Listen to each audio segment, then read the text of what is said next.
Hello everyone, welcome back to Unnat classes. आज की इस वीडियो में हम रीट एग्जाम के लिए बाल विकास एवं शिक्षा शास्त्र के महत्वपूर्ण प्रश्नों को करने वाले हैं। ये लेवल फर्स्ट और लेवल सेकंड दोनों के लिए ही बहुत महत्वपूर्ण है। ये model test paper as it is जैसे एग्जाम में क्वेश्चन पेपर आएंगे उसी के पैटर्न पर आधारित हमने सभी प्रश्नों को लिया है। सभी टॉपिक को कवर किया गया है, उसी के आधार पर प्रश्न तैयार किए गए हैं। तो प्लीज वीडियो को ध्यान से देखिएगा। अगर अभी तक चैनल को सब्सक्राइब नहीं किया है तो सब्सक्राइब कर लीजिएगा, बेल आइकन को भी प्रेस कर लीजिएगा जिससे कि सबसे पहले नोटिफिकेशन आपको मिल सके। वीडियो को लाइक और अपने फ्रेंड्स के साथ शेयर भी कीजिएगा। अगर वीडियो पसंद आ रहा है तो कमेंट भी कीजिएगा। तो स्टार्ट करते हैं बाल विकास एवं शिक्षा शास्त्र के महत्वपूर्ण प्रश्नों को। पहला प्रश्न है हमारा, बाल मनोविज्ञान है तो बाल मनोविज्ञान क्या है? केवल शैशवावस्था की विशेषताओं का अध्ययन है, केवल गर्भावस्थाओं की विशेषताओं का अध्ययन है, या फिर केवल बाल्यावस्थाओं की विशेषताओं का अध्ययन है? तो देखिए ये तीनों ही गलत हैं। केवल शैशवावस्था या केवल गर्भावस्था या फिर केवल बाल्यावस्थाओं की विशेषताओं का अध्ययन ना होकर बाल मनोविज्ञान गर्भावस्था से लेकर किशोर अवस्थाओं की विशेषताओं का अध्ययन करता है। बाल मनोविज्ञान, इसके एक्सप्लेनेशन देख लेते हैं। तो देखिए बाल मनोविज्ञान गर्भावस्था से किशोरावस्था तक बालक में होने वाले विभिन्न विकास की विशेषताओं का क्रमबद्ध अध्ययन है। मनोविज्ञान क्या होता है? तो देखिए मनोविज्ञान मानव व्यवहार का अध्ययन किया जाता है। ये भी डायरेक्ट एग्जाम में पूछा जाता है क्वेश्चन। मनोविज्ञान क्या है? तो मनोविज्ञान मानव व्यवहार का अध्ययन करता है। जबकि बाल मनोविज्ञान क्या करता है? बाल मनोविज्ञान बच्चे के विकास की विभिन्न अवस्थाओं का अध्ययन करता है। तो दोनों में डिफरेंस है, मनोविज्ञान और बाल मनोविज्ञान दोनों में अंतर है। बाल मनोविज्ञान बालक की जो विकास की अवस्थाएं होती हैं उनका अध्ययन करता है और मनोविज्ञान मानव व्यवहार का अध्ययन करता है। तो आई होप आपको समझ में आ गया होगा। अगला प्रश्न देखते हैं, निम्नलिखित में से के अतिरिक्त किसके अतिरिक्त सभी वातावरणीय कारक विकास को आकार देते हैं? तो देखिए वातावरणीय विकास को कारक शिक्षा की गुणवत्ता देती है, बिल्कुल पौष्टिकता की गुणवत्ता भी देखती है, परंतु शारीरिक गठन से वातावरण का कोई संबंध नहीं है। संस्कृति भी वातावरणीय इसके अंतर्गत आती है, परंतु शारीरिक गठन का विकास पर कोई प्रभाव नहीं होता, वातावरणीय प्रभाव नहीं, क्योंकि ये आनुवंशिक कारक है। शारीरिक गठन जो फिजिकल चेंज या फिजिकल जो भी होता है वो आनुवंशिक कारक है, ना कि वातावरणीय। अगला प्रश्न है, निम्नलिखित में से कौन सी अवधि किसी विकासशील अवस्था में सामान्यतः संघर्ष की अवधि कहलाती है? तो देखिए संघर्ष की अवधि जो कहलाती है ना वो किशोर अवस्था होती है। संघर्ष तनाव तूफान की अवस्था होती है। स्टेनले हॉल का बहुत ही प्रसिद्ध कथन है, ये काफी बार एग्जाम में पूछा जाता है कि किशोर अवस्था प्रबल तनाव तूफान एवं संघर्ष की अवस्था है। तो ये स्टेटमेंट भी आपको याद रखना है। स्टेनले हॉल ने कहा था, किशोरावस्था में किशोर शारीरिक परिवर्तन, समायोजन, संवेगात्मक अस्थिरता, पहचान, संभ्रांति आदि संघर्षों एवं समस्याओं से जूझता है। उसे बहुत सारी समस्याएं देखने को मिलती है। हार्मोनल चेंज होते हैं, फिजिकल चेंज होते हैं, तो ये सभी प्रकार की जो समस्याएं आती हैं वो किशोरावस्था में आती हैं। अगला प्रश्न है, पियाजे के संज्ञानात्मक विकास सिद्धांत के अनुसार वस्तु स्थायित्व चरण के अंत में विकसित होती है। तो वस्तु स्थायित्व के अंतिम चरण कौन से चरण में विकसित होती है? तो अगर हम देखें तो ये जो होती है संवेदी जो संवेगात्मक अवस्था होती है ना, उस अवस्था के अंतर्गत ये विकसित होती है, संवेदी गामक अवस्था के अंतर्गत। तो ऑप्शन नंबर ए इसका राइट आंसर हो जाएगा। देखिए वस्तु स्थायित्व, अगर ऑब्जेक्ट प्रेमेंस देखें तो इस गुण का तात्पर्य है कि बच्चा ये सीख या समझ लेता है कि जो वस्तु उसके आंखों से ओझल भी हो जाती है उसका अस्तित्व बना रहता है। वो मतलब उस चीज को ऑब्जर्व करके सीख लेता है। अगर वो उसकी आंखों के सामने नहीं है फिर भी वो उसके सामने अस्तित्व उसका बन जाता है कि वो ये चीज है। जीन पियाजे के अनुसार बालक में वस्तु स्थायित्व का गुण है वो संवेदी गामक अवस्था में आता है। और संवेदी गामक अवस्था की अगर अवधि देखें तो जन्म से लेकर 2 वर्ष तक की अवधि संवेदी गामक अवस्था होती है। इसकी अंतिम उप अवस्था देखें तो मानसिक संयोग द्वारा नए साधनों की खोज 18 से लेकर 24 महीने में यानी कि 2 साल तक विकसित हो जाती है। तो ये पॉइंट आपको ध्यान रखिए। अगला क्वेश्चन है हमारा, निम्नलिखित में से लॉरेंस कोहलबर्ग के नैतिक विकास स्तर परंपरागत नैतिक स्तर के अंतर्गत आता है। इन्होंने परंपरागत नैतिक स्तर के अंतर्गत बताए हैं। तो कोहलबर्ग ने, देखिए सबसे पहले तो मैं आपको एक्सप्लेनेशन समझा देती हूँ, फिर आपको क्वेश्चन समझ में आएगा। कोहलबर्ग ने क्या किया था, नैतिक विकास सिद्धांत के 3 स्तर बताए हैं। उसमें 6 अवस्थाओं का इन्होंने बताया है और इनको दो दो भागों में उप भाग इनके बताए हैं। तो पहला जो भाग है वो पूर्व परंपरागत नैतिक स्तर है, पहला। इसके अंतर्गत 2 भाग इन्होंने उपभाग इसके बताए हैं, एक दंड और आज्ञाकारिता की उन्मुक्ता और दूसरा साधनात्मक सापेक्षिक उन्मुक्ता। तो ये है पूर्व परंपरागत नैतिक स्तर। तो देखते हैं इसमें कौन सा पूछा गया है, परंपरागत नैतिक स्तर पूछा है। वहीं सेकंड नंबर पे कौन सी आती है, परंपरागत नैतिक स्तर आता है। अब देखिए परंपरागत नैतिक स्तर में भी इन्होंने 2 उपभाग बताए हैं, एक जैसे कि अच्छा लड़का, अच्छी लड़की, अच्छे अंतर व्यक्तिक संबंध इसमें हो सकते हैं। वहीं सामाजिक कर्म संपोषित उन्मुक्ता, तो ये इसमें होते हैं। तो देखिए ये हम देखते हैं, अब ये परंपरागत नैतिक स्तर इन्होंने पूछा है, तो सामाजिक अनुबंध का इसमें कहीं उल्लेख नहीं है परंपरागत नैतिक स्तर में।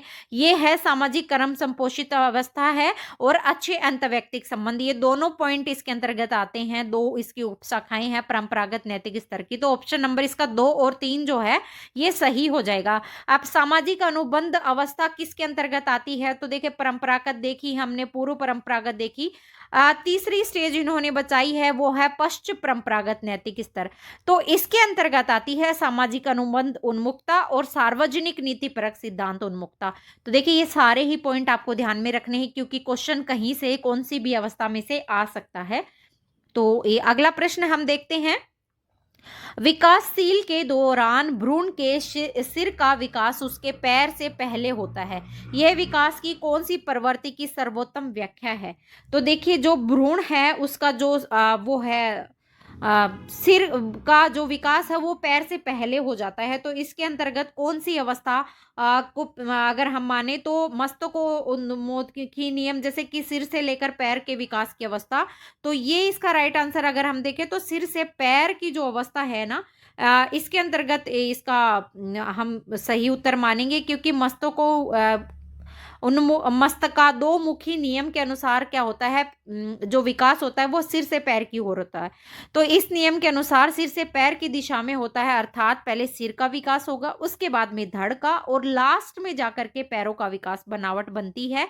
तो ये कार्य के विकास के द्वारा होता है। तो सबसे पहले सिर का विकास होता है, जिसे हम कौन सा नियम कहते हैं, ये नियम आपको याद रखना है कि जैसे पैर से सिर का विकास होता है तो उसको मस्तकादोमुखी नियम कहते हैं, मस्तकादोमुखी नियम।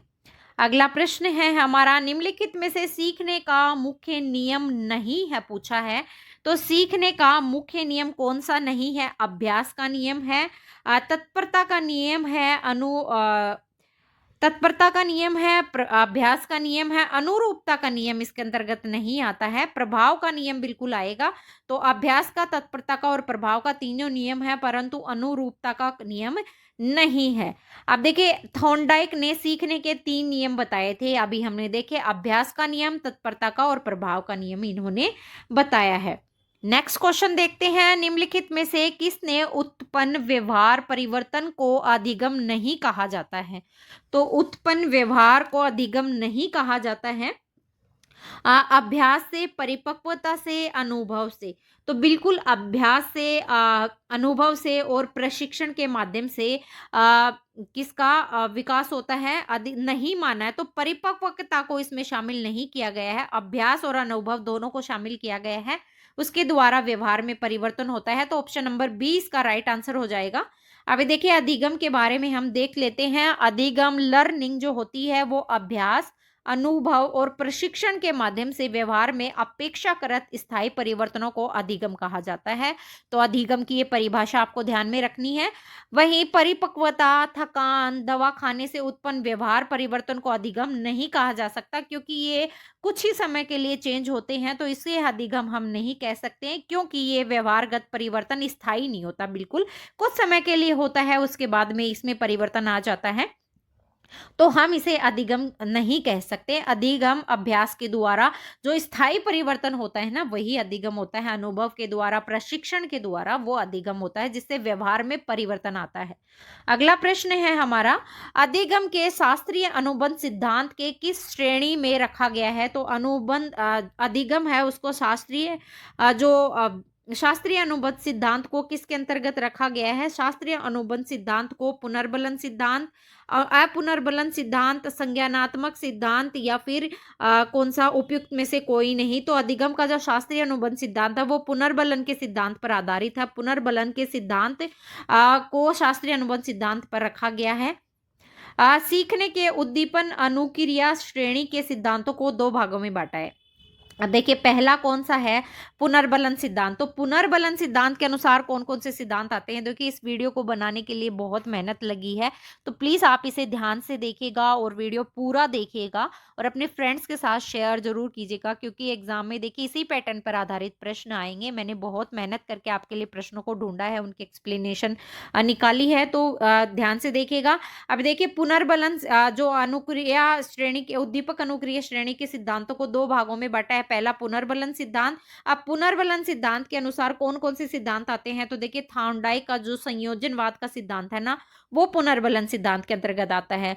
वहीं पावलाव का शास्त्रीय अनुबंध सिद्धांत भी पुनर्बलन सिद्धांत के अंतर्गत आता है। तो इसमें आपके देखे एक तो पुनर्बलन सिद्धांत कौन कौन से वो क्लियर हो जाएगा, एक किसने कौन सा सिद्धांत दिया था वो भी इसमें क्लियर हो जाएगा।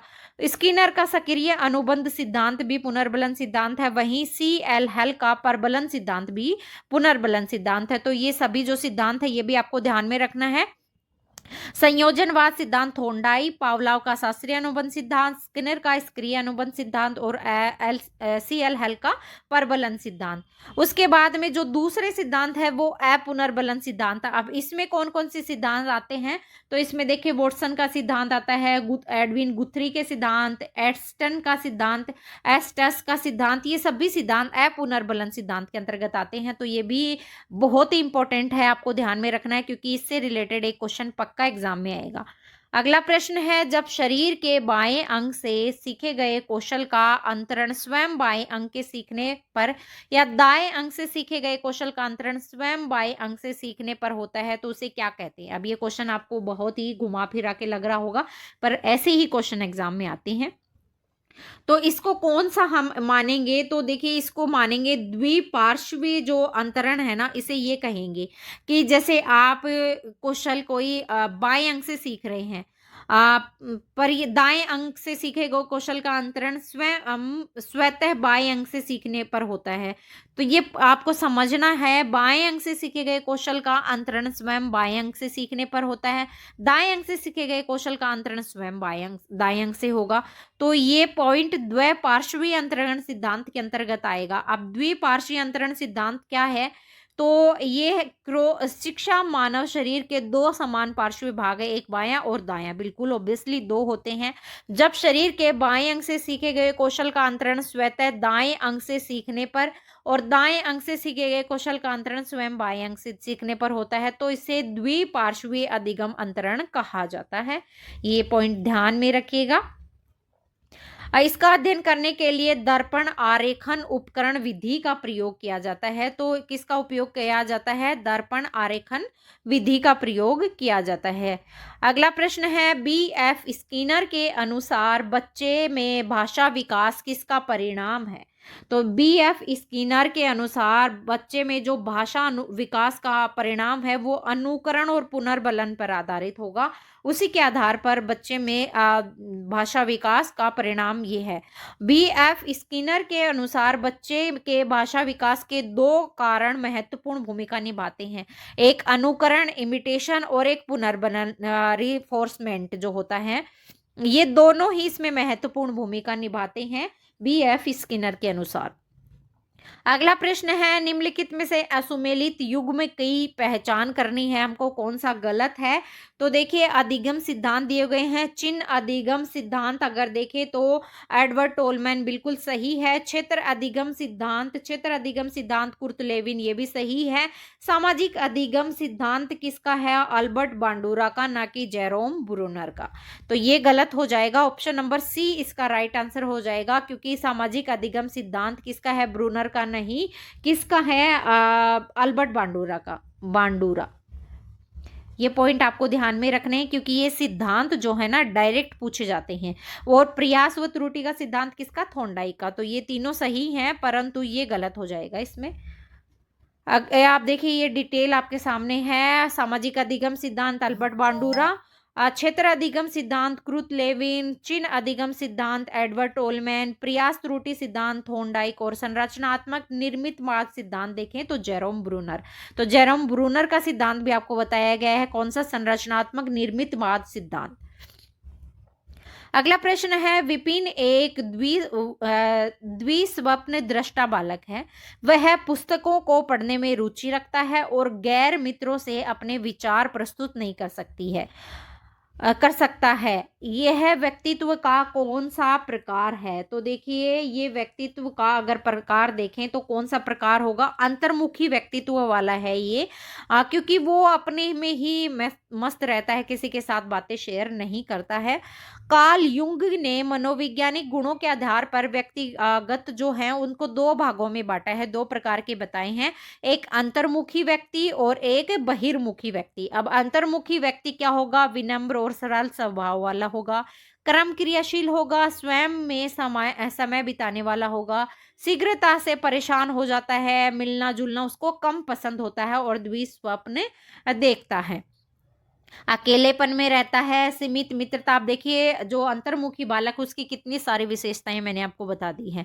पुस्तकें पढ़ने में रुचि रखता है, गैर मित्रों से विचार साझा नहीं करता है, रूढ़िवादी है। ये सभी विशेषताएं अंतर्मुखी बालक की हैं।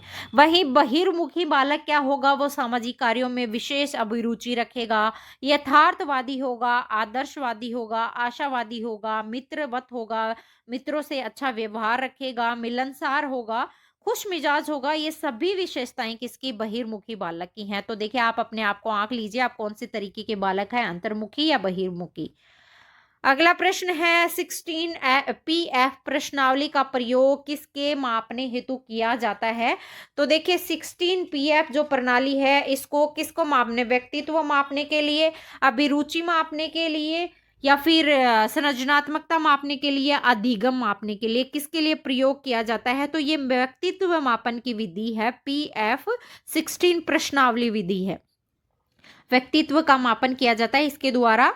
देखिए व्यक्तित्व मापन हेतु 16 PF यानी 16 पर्सनैलिटी फैक्टर प्रश्नावली का निर्माण RB कैटल द्वारा किया गया था। तो ये भी क्वेश्चन एग्जाम में पूछा जाता है कि 16 PF जो विधि है वो किसके द्वारा दी गई? तो RB कैटल द्वारा दी गई थी। RB कैटल द्वारा किस लिए? कारक विश्लेषण विधि के आधार पर इसका विवरण किया गया है। प्रश्नावली में शामिल किए गए सभी 16 शील गुण द्विध्रुवी होते हैं। टोटल 16 शील गुण इसमें होते हैं। ये व्यक्तित्व मापन की व्यक्तित्व आविष्कारिक विधि है, व्यक्तित्व मापन की विधि है 16 PF। नेक्स्ट क्वेश्चन है, संतानहीन औरतों द्वारा दूसरे के बच्चे के प्रति अधिक प्रेम दिखलाना समायोजन की किस रक्षा युक्ति को दर्शाता है? तो ये प्रतिगमन को, प्रक्षेपण को, विस्थापन को, या फिर लक्ष्य प्रतिस्थापन को किसको दर्शाती है? तो देखिए ये जो दर्शाती है ये आप किसको? संवेगों को दर्शाती है कि किसी बच्चे के प्रति। तो विस्थापन को ये दर्शाती है कि अगर वो संतानहीन है, उसके बच्चा नहीं है, वो दूसरों के बच्चों को देखकर अपना प्रेम उसे दर्शाती है। यह है अप्रत्यक्ष रक्षा युक्ति में व्यक्ति अपने संवेगों या प्रेरणा को किसी वस्तु विशेष या व्यक्ति से अचेतन रूप से हटाकर दूसरे व्यक्ति या वस्तु से संबंधित कर लेता है। अर्थात इसमें व्यक्ति अपने मानसिक संघर्ष या चिंता को कम करने के लिए सांवेगिक प्रक्रियाओं को मौलिक या संबंधित वस्तु से हटाकर किसी दूसरी तटस्थ व्यक्ति या वस्तु पर स्थानांतरित करती है। उसे विस्थापन सिद्धांत कहते हैं हम। तो ये आपको ध्यान में रखना है। जैसे ये बहुत सारे उदाहरण मैंने आपको दिए हैं यहाँ पे। जैसे माता पिता द्वारा पिटाई होने पर बालक द्वारा अपने छोटे भाई बहन को पीट देता है, मतलब इसका गुस्सा उस पर उतार देता है, तो ये विस्थापन होता है। यानी उसका चांटा माता पिता ने उसको दिया, उसने अपने भाई बहन छोटे भाई बहन को दे दिया, तो ये विस्थापन है। वहीं अगर कोई संतानहीन औरत है और उसके बच्चे नहीं है, दूसरे के बच्चे के प्रति वो प्रेम को दिखलाती है, वो भी कौन सा विस्थापन का सिद्धांत है। अगला प्रश्न है, कार्य को आरंभ करने, जारी रखने और नियमित करने की प्रक्रिया क्या कहलाती है। तो कार्य को जारी रखने, आ, आरंभ करने, जारी रखने और नियमित करने की प्रक्रिया क्या कहलाएगी। ये कहलाएगी अभिप्रेरणा। बिल्कुल, कार्य आरंभ हो रहा है, फिर उसको जारी रखते हैं और फिर लास्ट में उसको नियमित रूप से कर लेते हैं, तो ये अभिप्रेरणा है, मोटिवेशन है। जैसे आप रीट की प्रिपरेशन कर रहे हैं, आपने स्टार्ट कर दी पर आपने बीच में उसे छोड़ दिया, तो वो अभिप्रेरणा नहीं होगी। आपने स्टार्ट की, आपने कंटिन्यू उसको रोज आपने पढ़ा, लास्ट में आपने अचीव में जो एग्जाम दी वो आपने क्लियर करती, ये अभिप्रेरणा है, मोटिवेशन है कि मुझे एग्जाम फाइट करनी है और उन्नत क्लासेस की वीडियो देखनी है। तो देखिए ये अभिप्रेरणा होती है। अभिप्रेरणा कार्य को आरंभ करने, जारी रखने और नियमित करने की प्रक्रिया अभिप्रेरणा है। यह है काल्पनिक आंतरिक प्रक्रिया है जो व्यवहार करने के लिए शक्ति प्रदान करती है तथा व्यवहार को एक खास उद्देश्य या लक्ष्य की प्राप्ति की ओर ले जाती है, तो यही अभिप्रेरणा है। नेक्स्ट क्वेश्चन है, मैस्लो ने अभिप्रेरणा को कौन सा सिद्धांत प्रतिपादित किया है। तो मैस्लो के द्वारा जो अभिप्रेरणा का सिद्धांत प्रतिपादित किया गया था, वो कौन सा सिद्धांत प्रतिपादित किया गया था। अगर हम देखें अंतर्नोद सिद्धांत, आवश्यकता पदानुक्रम सिद्धांत, बिल्कुल मैस्लो ने पदानुक्रम सिद्धांत ही प्रतिपादित किया था। पदानुक्रम सिद्धांत या आवश्यकता इसमें नहीं होगा, पदानुक्रम सिद्धांत मैस्लो के द्वारा प्रतिपादित किया गया था। अब्राहम मैस्लो ने अभिप्रेरणा का आवश्यकता पदानुक्रम सिद्धांत दिया और 5 मूलभूत आवश्यकता पदानुक्रम के रूप में प्रस्तुत की थी। इसमें शारीरिक दैहिक आवश्यकता सबसे निम्नतम और आत्म सिद्धि आवश्यकता उच्चतम थी। तो ये भी देखिए एग्जाम में डायरेक्ट पूछा जाता है। अब्राहम मास्लो ने जो पदानुक्रम सिद्धांत दिया था उसमें कौन सी आवश्यकता को निम्न स्तर पर रखा और किसको उच्चतम आवश्यकता के रूप में रखा। तो देखिए निम्नतम में उन्होंने शारीरिक या दैहिक आवश्यकता को रखा है और जो उच्चतम स्तर पर रखा है वो आत्मसिद्धि की आवश्यकता को रखा है। इस रूप में आत्मसिद्धि आवश्यकता, सम्मान की आवश्यकता, कौन कौन सी आवश्यकताएं हैं, ये भी अब्राहम मास्लो की आवश्यकताएं। देखिए सबसे अंतिम उच्च स्तर पर उन्होंने आत्मसिद्धि की आवश्यकता को रखा है, बिल्कुल। फिर अगर सबसे निम्न स्तर पर देखें तो शारीरिक और दैहिक आवश्यकता को, बीच में किसको रखा, सेकंड नंबर पे इन्होंने सुरक्षा की आवश्यकता को रखा, नीचे से सेकंड नंबर पे, ना कि लास्ट से, उच्चतम से नहीं, निम्नतम से। फिर थर्ड नंबर पे इन्होंने रखा स्नेह की आवश्यकता, संबंध की आवश्यकता, और फोर्थ नंबर पे रखा सम्मान की आवश्यकता। यानी उच्चतम में सेकंड नंबर पे पूछे तो सम्मान की आवश्यकता, ये आपको ध्यान में रखना है। अब्राहम मास्लो की जो आवश्यकताएं उन्होंने बताई है। अगला प्रश्न है हमारा, बुद्धि एक जन्मजात सामान्य संज्ञानात्मक योग्यता है, ये कथन किसका है। तो बुद्धि एक बुद्धि एक जन्मजात सामान्य संज्ञानात्मक योग्यता है, ये कथन बर्ट के द्वारा दिया गया था। बर्ट का बहुत ही प्रसिद्ध कथन है ये। अभी कथन किसने कौन से दिए हैं बुद्धि के बारे में, ये भी हम देख लेते हैं। तो देखिए बुद्धि की परिभाषाएं, देखिए एक क्वेश्चन से मैं आपके कितने क्वेश्चन करवा रही हूँ, उसकी डिटेल अगर आप देखें तो हर एक लाइन में हर क्वेश्चन बनता है। तो बुद्धि की परिभाषाएं, इसमें जितनी भी महत्वपूर्ण परिभाषाएं थी वो मैंने ली हैं। बर्ट की परिभाषा अभी देखिए, बुद्धि एक जन्मजात सामान्य संज्ञानात्मक योग्यता है, ये बर्ट ने कहा था। बिने की अगर देखें तो बुद्धि इन 4 शब्दों में निहित है, ज्ञान, आविष्कार, निर्देश और आलोचना। तो ये 4 शब्द आपको याद रखने हैं। बिने ने बुद्धि की परिभाषा दी थी। वहीं बंकिंघम की देखें तो बुद्धि सीखने की योग्यता है, ये तो काफी बार एग्जाम में पूछा जाता है, सेकंड ग्रेड, फर्स्ट ग्रेड, इन सभी में। तो ये आप रीट की एग्जाम की प्रिपरेशन तो कर ही रहे हैं, उसके साथ में आपकी सेकेंड ग्रेड की भी हो रही है, फर्स्ट ग्रेड की भी हो रही है, क्योंकि उसमें भी शिक्षा मनोविज्ञान के प्रश्न आएंगे। बोरिंग ने बुद्धि की क्या परिभाषा बताई है, बुद्धि परीक्षण को मापता है वही बुद्धि है, जो परीक्षण को मापता है वही बुद्धि है। तो ये सारी परिभाषाएं आप अपनी नोटबुक में नोट डाउन कर लीजिएगा और इनको रिवाइज कीजिएगा बार बार। अगला प्रश्न है, थॉर्नडाइक के अनुसार कौन सा एक बुद्धि का प्रकार नहीं है? तो थॉर्नडाइक ने बुद्धि के कितने प्रकार बताए हैं? तो थॉर्नडाइक ने बुद्धि के मोस्टली 3 प्रकार बताए हैं। कौन-कौन सी? मूर्त बुद्धि, अमूर्त बुद्धि और कौन सी बुद्धि बताई है? सामाजिक बुद्धि। तो ये 3 प्रकार थॉर्नडाइक ने बताए हैं, परंतु संवेगात्मक बुद्धि थॉर्नडाइक ने नहीं बताई है। तो हम डिटेल देखते हैं। थॉर्नडाइक ने स्थूल दृष्टि से 1920 में बुद्धि के 3 प्रकार बताए हैं। मैंने आपको अभी बताया। कब बताए? 1920 में। ये भी आपको ध्यान में रखना है। मूर्त बुद्धि, अमूर्त बुद्धि और सामाजिक बुद्धि, ये तीनों जो बुद्धि के प्रकार हैं, ये थॉर्नडाइक ने बताए हैं। अगला प्रश्न है, व्यक्तिगत भिन्नता का कारण है? तो व्यक्तिगत भिन्नता का कारण हम देखें तो आनुवंशिकता व्यक्तिगत भिन्नता का कारण है, वातावरण व्यक्तिगत भिन्नता का कारण है। ये तो दोनों हैं। प्रजाति और राष्ट्रीयता भी व्यक्तिगत भिन्नता का कारण है। तो ऑप्शन नंबर डी इसका राइट आंसर हो जाएगा। व्यक्तिगत भिन्नता के बहुत से कारण होते हैं। तो ये कारण देखिए, इतने सारे कारण मैं आपको यहाँ बता रही हूँ, अगर इनमें से भी कोई आ जाता है तो वो आपका राइट आंसर होगा। आनुवंशिकता व्यक्तिगत भिन्नता का कारण है, वातावरण है, प्रजाति एवं राष्ट्रीयता है, आयु एवं बुद्धि है, परिपक्वता है, लिंग है व्यक्तिगत भिन्नता का कारण, आर्थिक स्थिति और शिक्षा भी व्यक्तिगत भिन्नता का कारण है। तो इसमें कंफ्यूज नहीं होना है, ये भी व्यक्तिगत भिन्नता का कारण है। नेक्स्ट क्वेश्चन है, संवर्धन एवं त्वरण कार्यक्रम उपयोगी है? किसके लिए उपयोगी है? संवर्धन और त्वरण जो है वो किसके लिए उपयोगी है? तो ये उपयोगी है प्रतिभाशाली व्यक्तियों, बालकों की शिक्षा के लिए। तो ऑप्शन नंबर ए इसका राइट आंसर हो जाएगा। प्रतिभाशाली बालकों की शिक्षा के उपाय अगर देखें तो संवर्धन कार्यक्रम पाठ्यक्रम संवर्धी, त्वरण कार्यक्रम वर्ग उन्नति, योग्य एवं प्रभावकारी शिक्षक होने चाहिए, व्यक्तिगत ध्यान दिया जाए, गृह कार्य की पर्याप्तता होनी चाहिए, ये प्रतिभाशाली बालकों के लिए है। नेतृत्व एवं प्रशिक्षण, योग्यता और सम्मोहन और छात्रवृत्तियों द्वारा उन्हें प्रोत्साहित किया जाए, तो प्रतिभाशाली बालक के लिए सभी आते हैं कि उन्हें कैसे और मोटिवेट किया जाए। अगला प्रश्न देखते हैं, शिक्षण के संबंध में एक सत्य कथन का चयन करना है। शिक्षण एक सोद्देश्य प्रक्रिया है। बिल्कुल एक सोद्देश्य प्रक्रिया है। यह औपचारिक और अनौपचारिक दोनों है। बिल्कुल औपचारिक और अनौपचारिक है शिक्षण। शिक्षण का मापन संभव नहीं है। बिल्कुल नहीं, ये गलत हो जाएगा। शिक्षण का मापन जो है वो संभव है, संभव नहीं है, ये गलत हो जाएगा। शिक्षण में सुधार संभव है। बिल्कुल संभव है, शिक्षण में सुधार किया जा सकता है।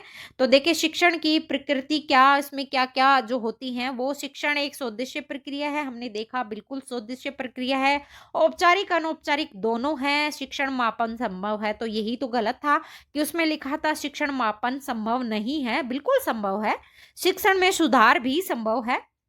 शिक्षण कला व विज्ञान दोनों है। बिल्कुल दोनों है शिक्षण। शिक्षण एक विकासात्मक प्रक्रिया है। शिक्षण सामाजिक प्रक्रिया है। अब देखिए, शिक्षण का क्वेश्चन था पर मैंने तो शिक्षण की आपकी सारी डिटेल करवा दी है। आप ये मान के चलिए कि एक एक टॉपिक आपका कवर किया जा रहा है, उसको एकदम क्लियर कराया जा रहा है। शिक्षण एक प्रतिक्रियात्मक प्रक्रिया है। शिक्षण त्रिध्रुवीय प्रक्रिया है। शिक्षण आमने सामने घटित होने वाली प्रक्रिया है। वीडियो लंबा हो सकता है पर बहुत ही इंफॉर्मेटिव हो सकता है आपके लिए, तो आप प्लीज उसको ध्यान से देखिएगा। अगला प्रश्न है, पाठ योजना के पंचपदीय प्रणाली का प्रतिपादन किसने किया था?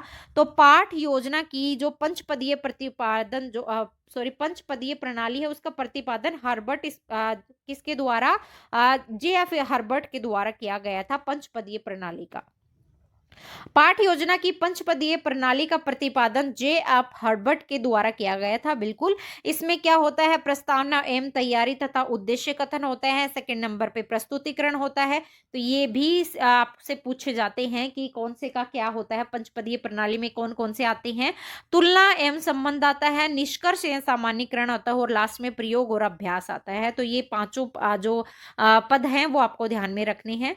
नेक्स्ट क्वेश्चन है, निम्नलिखित में से कौन सा मूल्यांकन के त्रिकोण का भाग नहीं है? तो मूल्यांकन के त्रिकोण का भाग अगर देखें तो शैक्षिक उद्देश्य मूल्यांकन के त्रिकोण का भाग है। मूल्यांकन के उपकरण अगर देखें तो ये भी मूल्यांकन के त्रिकोण का भाग है। अधिगम अनुभव भी है। ये त्रिकोण आपने सभी ने देखा होगा, शैक्षिक उद्देश्य, मूल्यांकन के उपकरण और अधिगम अनुभव। तो ये तीनों त्रिभुज है, परंतु निर्देशन इसमें अंतर्गत नहीं आता मूल्यांकन के त्रिकोण में। मूल्यांकन के त्रिकोण में ऐसा त्रिकोण बना होता है, आपने बीएड में सबने ये पढ़ा होगा। शैक्षिक उद्देश्य आते हैं, शैक्षिक उद्देश्यों की प्राप्ति की सीमा तक हुई है, इसके जानकारी होती है। अधिगम अनुभव आता है, अधिगम अनुभव कितना प्रभावी उत्पादक रहा है, इसकी जानकारी होती है। मूल्यांकन उपकरण होता है, इसमें उद्देश्य प्राप्त करने की विधि प्रविधि कितनी प्रभावी रही है, ये मूल्यांकन उपकरण आता है। तो ये त्रिभुज है किसका, मूल्यांकन की प्रक्रिया का जो है। अगला प्रश्न है, एक उत्तम प्रशिक्षण का कौन सा गुण नहीं है? तो एक उत्तम प्रशिक्षण का विश्वसनीय होना चाहिए, वैध होना चाहिए, मानकीकरण होना चाहिए, रचनात्मकता का इसमें कोई उल्लेख नहीं है। विश्वसनीय होना चाहिए, वैध होना चाहिए, मानकीकरण होना चाहिए, और भी बहुत सारे पॉइंट है, मैं आपको बता देती हूँ।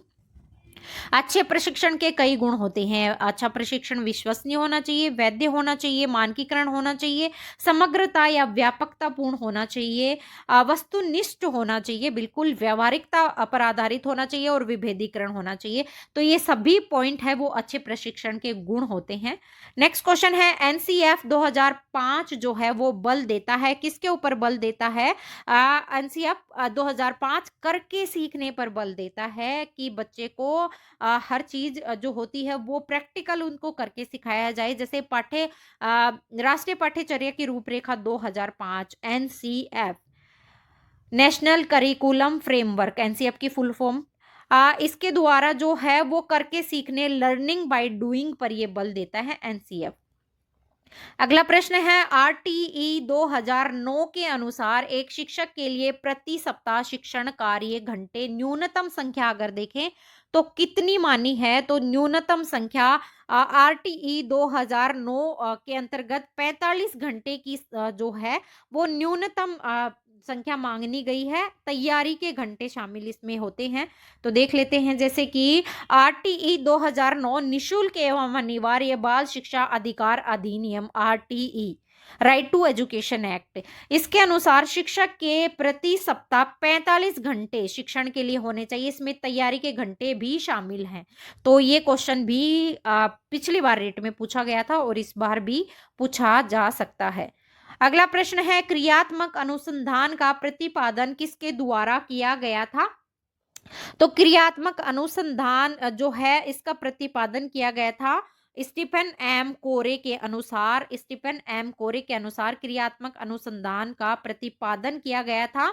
अस्थायी रूप से क्रियात्मक अनुसंधान का प्रतिपादन सन 1953 में कोलंबिया विश्वविद्यालय के प्रोफेसर, तो ये स्टीफन एम कोरे कहाँ के प्रोफेसर थे? तो जो कोलंबिया विश्वविद्यालय वहां के प्रोफेसर थे। 1953 में इन्होंने क्रियात्मक अनुसंधान का प्रतिपादन किया था।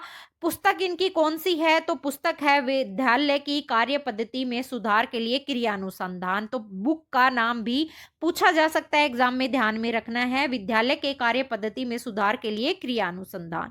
अगला प्रश्न है, यदि एक शिक्षक छात्रों से यह प्रश्न पूछते हैं कि रानी लक्ष्मीबाई राणा प्रताप के समान एक वीरांगना कैसे थी, तो इसमें सम्मिलित निम्नलिखित में से कौन सा उदाहरण होगा? तो देखिए इसमें अगर हम देखें तो सादृश्यवाची होगा कि रानी लक्ष्मीबाई को किससे, महाराणा प्रताप से उपमा की जा रही है। रानी लक्ष्मीबाई की उपमा किससे की जा रही है? महाराणा प्रताप से। तो सादृश्यवाची तर्क होगा। इसमें उपमा के आधार पर तर्क वितर्क करते हुए चिंतन किसी निष्कर्ष पर पहुंचता है कि महाराणा प्रताप एक योद्धा थे, वैसे ही महारानी लक्ष्मीबाई भी एक योद्धा थी। तो इसके आधार पर निष्कर्ष निकलता है, तो इसे सादृश्यवाची तर्क कहते हैं।